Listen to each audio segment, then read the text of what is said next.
job of a character artist is to take the concepts and interpret it into 3D models for the world. My personal favorite creature that I got to work on Dragon Age Origins was the Darkspawn Ogre. We tried to make the ogre so terrifying in his appearance that the player wouldn't believe that he could actually beat it in combat.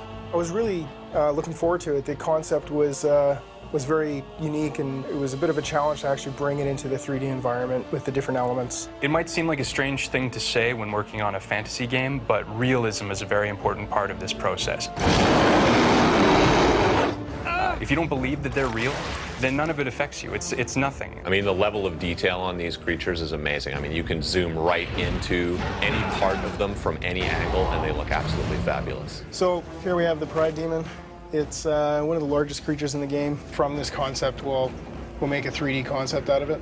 Once we do that, we'll take this basic mesh and we'll go ahead and paint a really detailed, sculpted model. We'll take this and we'll make a projection so we can get all these little details into a texture, and then place that texture onto the mesh that you saw before, and you'll get your finished model with all its texture and glory.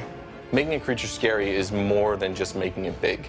It's really the way the creature moves that indicates its strength, its mass, and its bulk.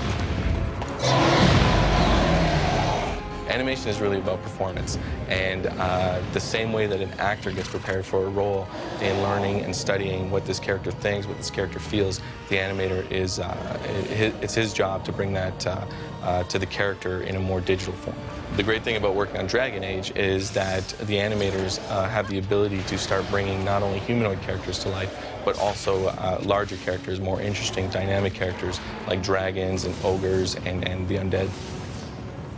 So this is what the ogre puppet looks like once the rigging and the modelers have finished working with it, and now the animators can take it and start making it move.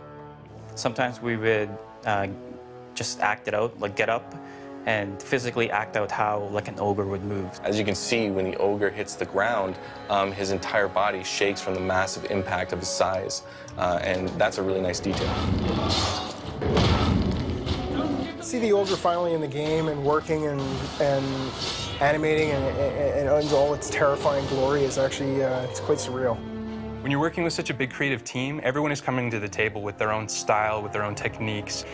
And as the development process goes along and you start building a world together, it becomes one language. And that language becomes something like Dragon Age Origins.